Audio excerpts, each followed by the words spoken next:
नमस्ते विद्यार्थियों, DG school में पुनः आपका एक बार स्वागत है। विद्यार्थियों, हम 8वीं कक्षा के सामाजिक विज्ञान विषय के अंतर्गत इतिहास का अध्ययन कर रहे हैं और अभी हम आपके छठे चैप्टर जिसका नाम है 1857 की क्रांति। तो 1857 की क्रांति पे बच्चों मैं आपको इससे पहले 3 वीडियो उपलब्ध कराया हूँ और निश्चय ही उन 3 वीडियोस को आपने देखे होंगे। तो जो पहले 2 वीडियोज हैं उसमें मैंने 1857 और उसके आसपास जो भारत की जो परिस्थितियां थी उसके बारे में बताया था और तीसरे वीडियो में बच्चों मैंने आपको बताया 1857 की क्रांति के कारण पे। और कारण में 2 कारण मैंने बताए आपको, राजनीतिक कारण और दूसरा सामाजिक कारण। तो अब चलिए बच्चों हम लोग कुछ आर्थिक कारणों को देखते हैं। देखिए यहाँ पे आप जो चित्र देख रहे हैं, चित्र में क्या हो रहा है, ये कुटीर एवं ग्राम्य उद्योग, ये कॉटेज इंडस्ट्रीज हैं जो कि भारत में सदियों से चले आ रहे हैं और ये रोजगार का एक बहुत बड़ा साधन होता है। व्यक्ति को कहीं जाना नहीं पड़ता, वो अपने गांव में ही काम करता है और उसकी आजीविका चलती रहती है। तो चलिए अब आजीविका पर कैसे अंग्रेजों ने चोट पहुंचाई है ना। तो देखिए, आर्थिक नीतियों ने देश के किसान कारीगरों को भारी चोट पहुंचाई। किसको किसको चोट पहुंचाई? किसानों को और कारीगरों को। अच्छा, तो देखते हैं कि कैसे। कंपनी द्वारा भारतीयों का आर्थिक शोषण भी विद्रोह का एक प्रमुख कारण था। भारत आते ही अंग्रेजों ने यहाँ के कुटीर उद्योगों को पूरी तरह से नष्ट कर भारतीय लोगों का शोषण शुरू कर दिया। बच्चों, कुटीर उद्योगों को नष्ट करने के लिए कुछ उन लोगों को करना नहीं था विशेष। आपको पता है, मैंने पहले भी आप लोगों को बताया है और विशेष करके मैंने दूसरे चैप्टर के जो वीडियो हैं उसमें भी मैंने आपको बताया है कि अंग्रेज़ों के देश में यानी इंग्लैंड में जब औद्योगिक क्रांति आती है तो वहाँ पे मशीनों के द्वारा उत्पादन शुरू होता है और मशीनों के द्वारा जब उत्पादन शुरू होता है तो वह सस्ता होता है और उसको वो लोग भारत में बेचने के लिए भारत को एक बाजार के रूप में देखते हैं, है ना। तो इससे क्या होता है, सस्ती चीज़ें भारत में बिकने लगती हैं। बच्चों, आज यही चीज़ हो रहा है चाइना के साथ में। चीन से बनी हुई चीज़ें यहाँ आती हैं, हम लोग उसको खरीदते हैं और हमारी जो मेहनत की गाढ़ी कमाई कहाँ जा रही है? वो चीन जा रही है। चाहे आप मोबाइल खरीदें या कोई दूसरे सामान खरीदें या आप दीपावली में आप जो खरीदते हैं विभिन्न प्रकार के इलेक्ट्रिकल्स जो बल्ब वगैरह, वो सारे के सारे जुगनू लाइट्स वगैरह वे सारे के सारे चाइना के बने हुए होते हैं ज़्यादातर, है ना। तो चलिए, अंग्रेजों के मुक्त व्यापार की नीति एवं इंग्लैंड के बने वस्तुओं को कम मूल्य पर बेचने से भारत का कुटीर वस्त्र उद्योग लगभग समाप्त हो गया। भारत के कृषक माने किसान, कारीगर जो कारीगरी का काम करते हैं, कारीगर, दस्तकार एवं जमींदार भी अंग्रेज सरकार की आर्थिक नीति के शिकार बने। इनकी अवस्था अत्यंत दयनीय हो गई। कृषि के क्षेत्र में अंग्रेजों की नीतियों ने उन्हें भूखमरी के कगार पर लाकर खड़ा कर दिया। अस्थाई बंदोबस्ती, महालवाड़ी, रैयतवाड़ी, ये सब हम लोग दूसरे चैप्टर में पढ़े हैं स्टूडेंट्स, विशेष करके लॉर्ड कॉर्नवालिस के ज़माने में। उस समय क्या हुई थी? उस समय भूमि की हदबंदी हुई, भूमि की बंदोबस्ती हुई, कहीं महलवाड़ी सिस्टम लागू किया गया, कहीं रैयतवाड़ी। ये सब बातें आप दूसरे चैप्टर में देख लीजिएगा, चैप्टर नंबर 2 में, है ना। फ्रॉम ट्रेड टू टेरिटरी, जो चैप्टर का नाम है व्यापार से साम्राज्य तक, वहाँ मैंने ये सब बातें आपको बताने का प्रयास किया है। तो वस्तुतः भारत के आर्थिक शोषण में समाज के सभी वर्गों को प्रभावित किया और उनमें असंतोष की भावना भर दी, जिस कारण पीड़ित किसान और कारीगर ब्रिटिश शासन को उखाड़ फेंकने की लड़ाई में कूद पड़े। यहाँ तक समझे स्टूडेंट्स? ये तो आर्थिक कारण है। अब हम लोग कुछ सैनिक कारण भी समझने की कोशिश करते हैं कि सैनिक कारण में क्या हुआ था। इन सारे असंतोष के बावजूद अगर सैनिकों का सहयोग भारतीयों को नहीं मिलता तो शायद इस क्रांति की शुरुआत नहीं होती। बच्चों, वास्तव में हथियार उठाने का काम सबसे नहीं हो सकता है, उसके लिए बहुत बड़ी हिम्मत चाहिए। और हथियार उठाने की जो सज़ा है वो भी आप जानते हैं। विशेष करके अंग्रेज़ों के कानून बहुत कड़े थे और उस समय सरेआम फांसी देना, गोलियों से उड़ा देना या फिर तोप के मुंह पे बांध करके उड़ा देना, ये सब घटनाएं होती थी, है ना। तो आपको पता है मंगल पांडे को इसी तरह से मार डाला गया था।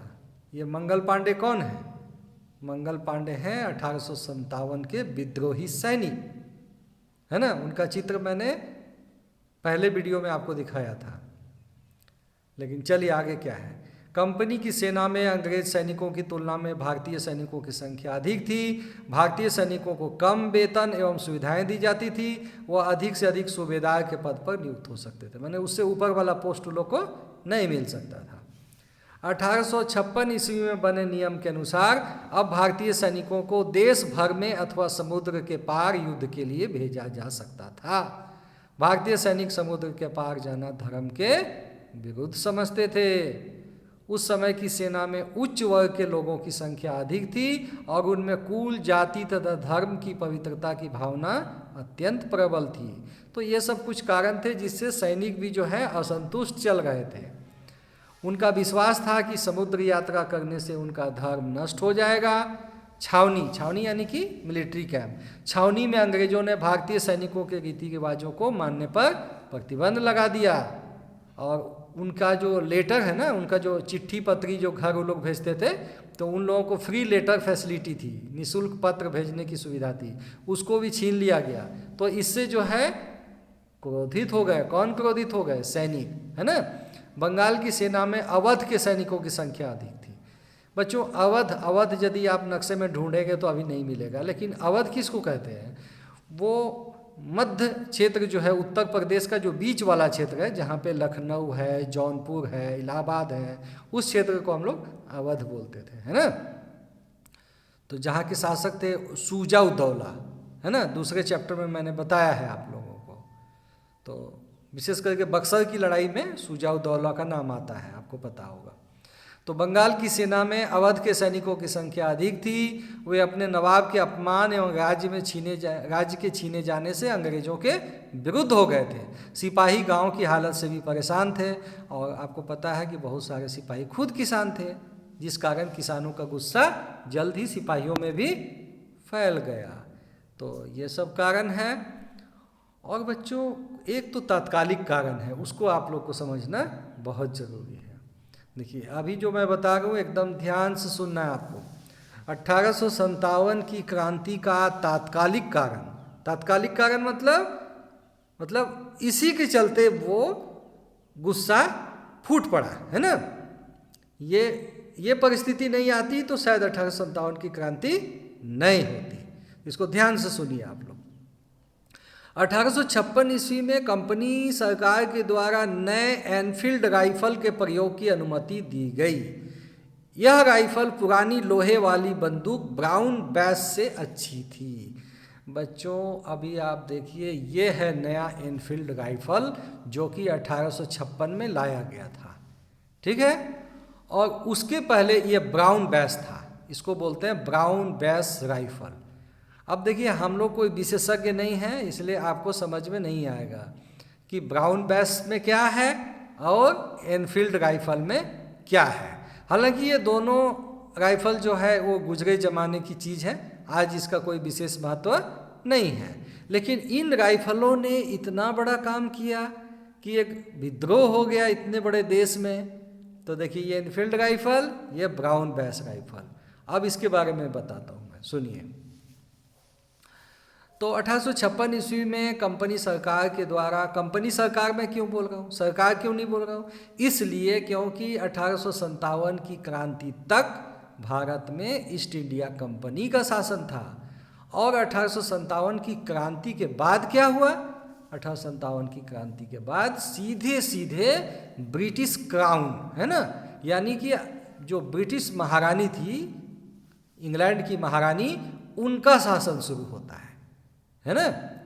तो चलिए 1856 ईस्वी में कंपनी सरकार के द्वारा नए एनफील्ड राइफल के प्रयोग की अनुमति दी गई। यह राइफल पुरानी लोहे वाली बंदूक ब्राउन बैस से अच्छी थी। ये तो स्वाभाविक बात है कि कोई भी नई चीज़ आती है तो पुरानी चीज़ से वो अच्छी होती है। इस नए राइफल में कारतूस, कारतूस मैंने गोली को कारतूस बोलते हैं, ठीक है। इस नए राइफल में कारतूस के ऊपरी भाग को मुंह से काट कर बंदूक में भरना पड़ता था। और कारतूस के अंदर होता क्या था? कारतूस के अंदर होता था बारूद, है ना। तो उसको मुंह से काट के भरना पड़ता था।